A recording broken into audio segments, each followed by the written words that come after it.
ईमान का मेयार ये है, वमन यकफुर बित्तागूत व युमिन बिल्लाह, फिर अल्लाह पे ईमान कबूल होगा जब अल्लाह के दुश्मनों का इनकार करेंगे। मैं कहता हूँ यार 75 साल गुजरने के बाद भी आज भी तुम उसी निजाम के दिफा के लिए खड़े हो जिसने तुम्हें जलील करके रखा हुआ है। आज कौन है जो मौजूदा बिलों के हवाले से परेशान नहीं? आज कौन है जो अपने घर की चार दीवारी की इज्जत के हवाले से परेशान नहीं? आज कौन है कि जो अपने माल की हिफाजत के सिलसिले में परेशान नहीं? यहाँ बैठा हुआ को हाथ खड़ा करके के मुझे मेरी बेटियां घर में है, मुझे कोई फिक्र नहीं उनकी है? कोई तुम में से कोई कहे मैं दुकान पे माल छोड़ के आया, मुझे परवाह नहीं है उसकी? है कोई ऐसा? इस्लाम ऐसी चादर रहमत है जो इस चादर रहमत के जेरे असर आ जाएगा, इस्लाम उसकी बेटियों की इज्जतों की भी हिफाजत करेगा, उसकी दुकान और घर में पड़े हुए माल की भी हिफाजत करेगा। लेकिन मैं आज दुख से ये बात कहने लगा हूँ, हकीकत बयान करने लगा हूँ। झूठी तारीफें मुझे आती कोई नहीं। सच्ची बात यह है कि इस कौम को इस्लाम कबूल नहीं। इस्लाम से मुराद तैयब नूरानी नहीं, इस्लाम से मुराद इस्लाम है। इस कौम को इस्लाम कबूल नहीं, अल्लाह की रहमत को ये कौम कबूल नहीं। यही वजह है कि आप देखो बिल बढ़ाए गए, अल्लाह की रहमत ने भी तुम्हें तुम्हारे लिए छोड़ दिया, कहा जाओ मौजा करो जाके। इतने टिका के गर्मी पड़ी, शायद कभी इतनी गर्मी पहले नहीं पड़ी।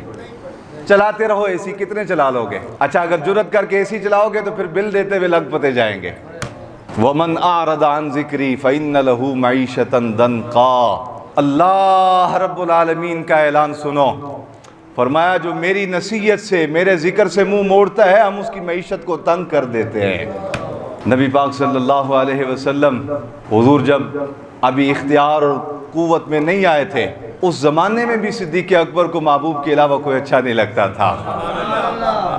उस ज़माने में भी मौला अली को रसूलुल्लाह के अलावा और कोई महबूब, बोलो ना और बोलो थोड़ा जा, मैंने भी हौसला हो कि मैं अपने नाल ही लगा आया।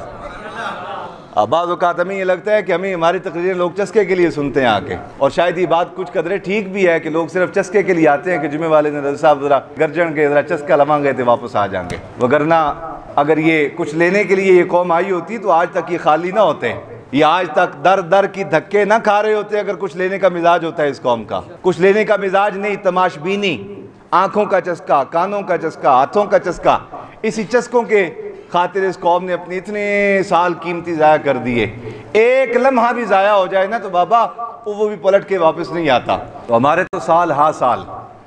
अब आपके जहन में होगा कि मैं किसी एक की तरफ इशारा कर रहा हूँ क्योंकि आप आदल बड़े अच्छे हैं। मेरी कौम अदल बड़ा अच्छा करती है, खुद ही मिजाज बना लेती है कि इशारा फुलां की तरफ कर रहे हैं, इशारा फुलां की तरफ कर रहे हैं। नहीं, मैं आपको शख्सियात की तरफ नहीं बुला रहा, मैं आपको अल्लाह के कुरान की तरफ बुला रहा हूँ। वल्लाह मैं शख्सियात की तरफ, इसलिए कि शख्सियात में नक्स होते हैं, शख्सियात में ऐब होते हैं, शख्सियात का दिफा करना मुश्किल हो जाता है। लेकिन अल्लाह का कुरान, अल्लाह का कलाम, अल्लाह का कानून, अल्लाह का निज़ाम, और मेरे दिल के टुकड़ों, मेरे जिगर पारो, इतना पाकीज़ा है, कामिल है, अकमल है, मुकम्मल है कि उसके दिफा की हमें ज़रूरत कोई नहीं। अल्लाह खुद इरशाद फरमाते हैं, अलिफ लाम मीम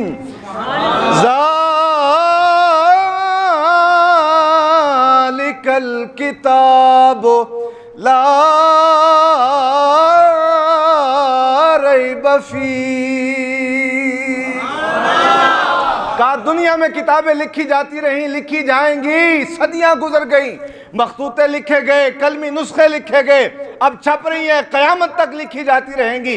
हर लिखने वाला लिखता है इब्तिदा में, आगाज में। ओ पढ़ने वालों, ओ मेरे कारियों, अगर मेरी लिखी हुई किताब में तुम्हें कोई शक नजर आए, कोई गलती नजर आए, कोई जुमला गलत नजर आए, मुझे आगाह करना, अगले एडिशन में दुरुस्त कर दूंगा। अल्लाह का कुरान, अल्लाह का निज़ाम, अल्लाह का कानून इतना कामिल, इतना अकमल, मुकम्मल, उस कुरान को, उस कानून को अल्लाह ने नाजिल किया तो इब्तिदा में फरमाया सुनो, कानून है दुनिया यही है कि लिखने वाला लिखता है, इसमें गलती देखो तो मुझे आगाह करना। कहा ये रब का कलाम है, इतना कामिल है कि रब खुद ऐलान कर रहा है, गलती देखना तो दूर की बात है, हमने इसमें गलती की गुंजाइश भी बाकी कोई नहीं छोड़ी।